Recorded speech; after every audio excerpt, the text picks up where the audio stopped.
જય માતાજી મિત્રો, આજે આપણે વાત કરવાના છીએ ઓસ્ટ્રેલિયામાં વૃદ્ધ પિતાને વહુએ ઘરમાંથી કાઢી મૂક્યા.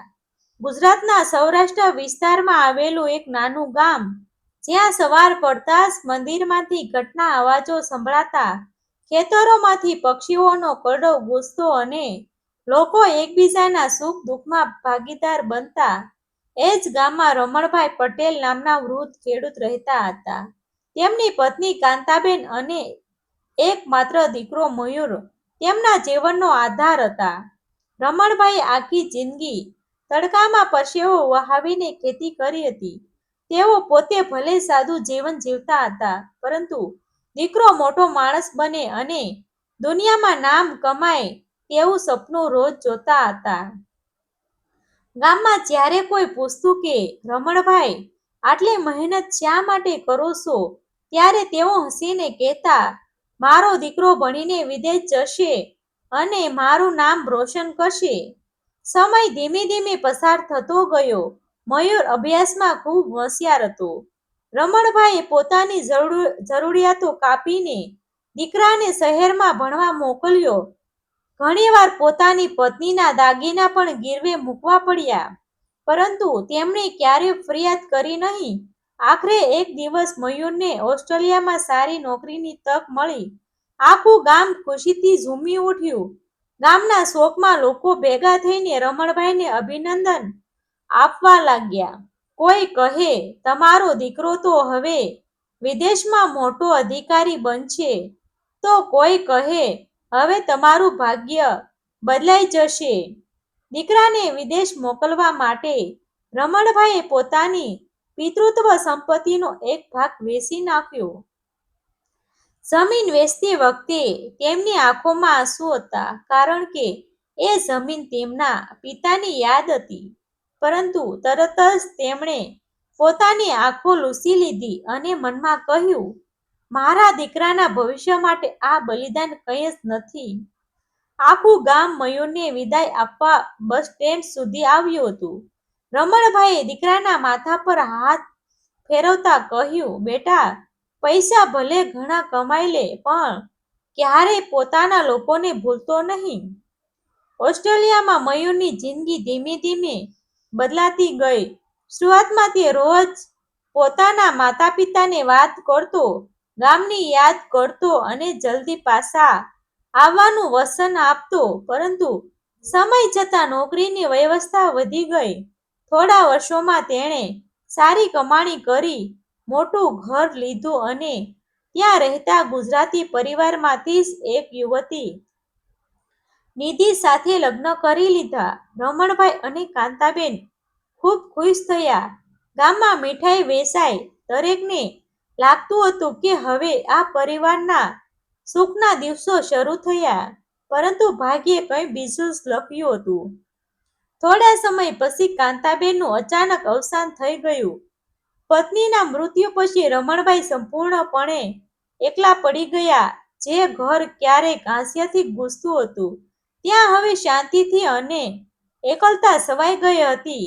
સાંજ પડતા તેઓ ઘરના આંગણામાં બેસી પત્નીની યાદમાં રડી પડતા.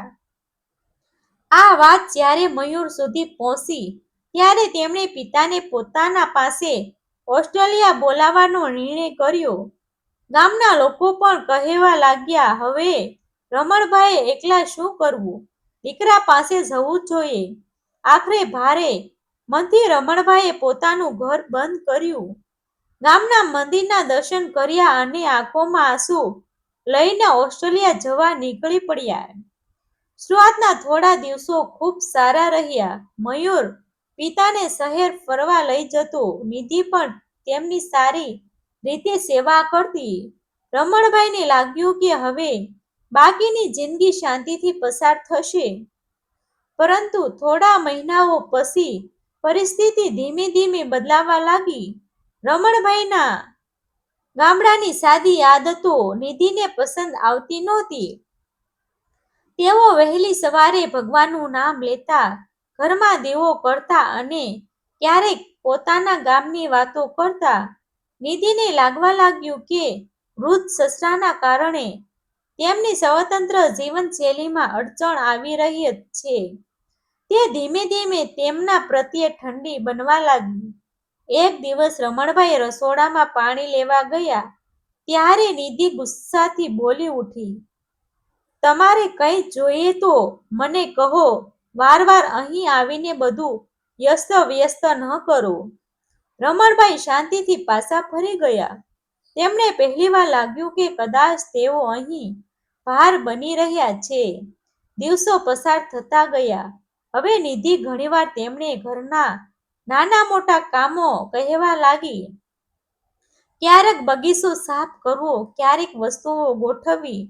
રમણભાઈએ ક્યારેય ના પાડી નહીં. તેઓ વિચારતા, આ પણ તો મારું જ ઘર છે, પરંતુ અંદરથી તેઓ ધીમે ધીમે તૂટી રહ્યા હતા. મયુર નોકરીમાં એટલો વ્યસ્ત રહેતો કે તેને ઘરમાં શું ચાલી રહ્યું છે તેની ખબર જ નહોતી. સાંજે થાકીને ઘરે આવતો અને સીધો પોતાના ઓરડામાં જતો. રમણભાઈ ઘણીવાર દીકરાને કંઈ કહેવા માંગતા, પરંતુ તેના ચહેરા પરનો થાક જોઈ ચૂપ રહી જતા. એક દિવસ ઘરમાં કેટલાક મહેમાનો આવ્યા હતા. વાતચીત દરમિયાન રમણભાઈ પોતાના ગામની જૂની વાતો કહી રહ્યા હતા. મહેમાનો પણ રસથી સાંભળી રહ્યા હતા. પરંતુ અચાનક નિધિ હસતા હસતા બોલી ઉઠી, અરે પપ્પાજી તો આખો દિવસ જૂના જમાનાની વાતો જ કરે છે. તેમણે અહીંની કોઈ સમજ જ નથી. આ શબ્દ સાંભળીને મહેમાનો ભલે સ્મિત કરી રહ્યા હતા, પરંતુ રમણભાઈના હૃદય પર જાણે કોઈએ ઘા મારી દીધો હોય એવું લાગ્યું. તેમણે પહેલીવાર અનુભવ્યું કે તેઓ પોતાના જ દીકરાના ઘરમાં અજાણ્યા બની ગયા છે. એ રાત્રે તેઓ પોતાના ઓરડામાં બેઠા હતા. હાથમાં પત્નીનો જૂનો ફોટો હતો. આંખોમાંથી આંસુ વહેતા હતા. ધીમા અવાજે તેઓ બોલ્યા, કાંતા, કદાચ હું અહીં આવવાની ભૂલ કરી બેઠો. આપણું નાનું ગામ, આપણું ઘર, બધું જ કેટલું સારું હતું.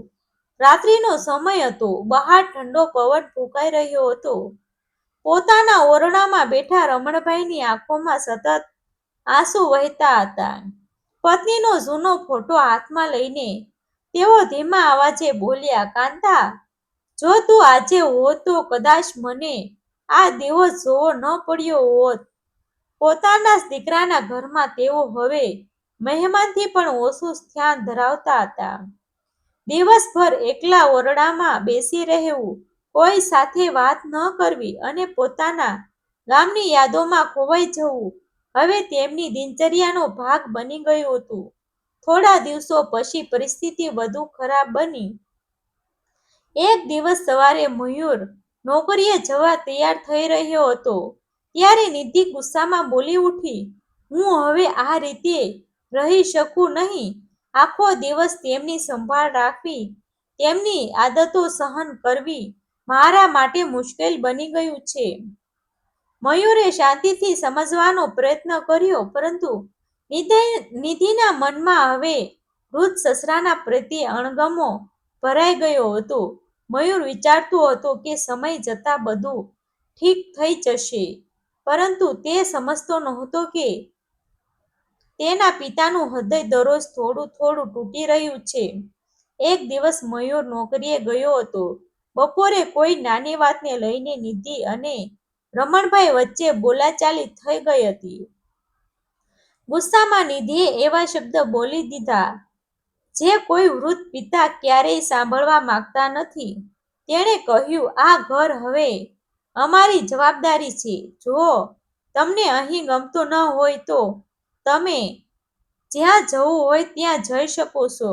હું હવે વધુ સહન કરી શકું. આ શબ્દ સાંભળીને રમણભાઈ જાણે અંદરથી તૂટી પડ્યા.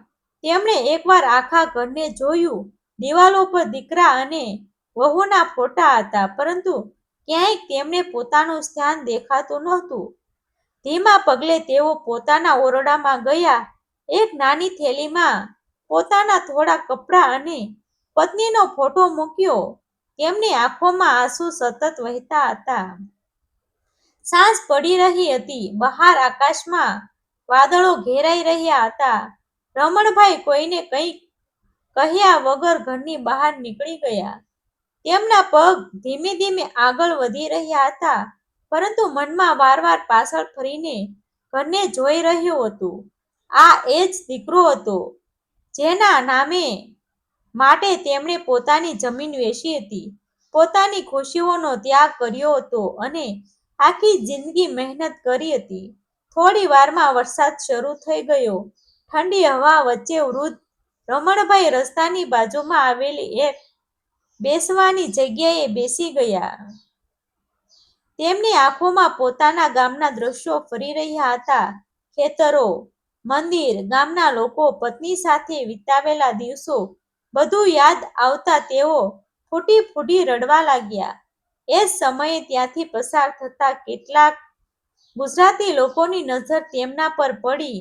એક વૃદ્ધ વ્યક્તિને વરસાદમાં એકલા બેઠેલા જોઈ તેઓ નજીક આવ્યા. તેમણે પ્રેમથી પૂછ્યું, કાકા, તમે અહીં આ સમયે એકલા કેમ બેઠા છો? શરૂઆતમાં રમણભાઈએ કંઈ કહ્યું નહીં, પરંતુ જ્યારે લોકોએ વારવાર પૂછ્યું ત્યારે તેમની આંખોમાંથી આંસુ વહી નીકળ્યા અને તેમણે આખી ઘટના કહી સંભળાવી. આ વાત થોડા સમયમાં સ્થાનિક ગુજરાતી સમાજમાં ફેલાઈ ગઈ. બધાએ આશ્ચર્ય થયું કે એક પિતા જેણે પોતાના દીકરાને વિદેશ સુધી પહોંચાડ્યો, આજે એ જ પિતા રસ્તા પર બેસવા મજબૂર બન્યા. બીજી તરફ જ્યારે મયુર રાત્રે ઘર પરત ફર્યો ત્યારે તેણે પિતાને ઘરમાં ન જોયા. તેણે નિધિને પૂછ્યું. શરૂઆતમાં નિધિએ વાત ટાળવાનો પ્રયત્ન કર્યો, પરંતુ પછી આખી વાત કહી દીધી. આ સાંભળીને મયુરના પગ નીચેની જમીન સરકી ગઈ. તેને અચાનક બાળપણના બધા દ્રશ્યો યાદ આવવા લાગ્યા.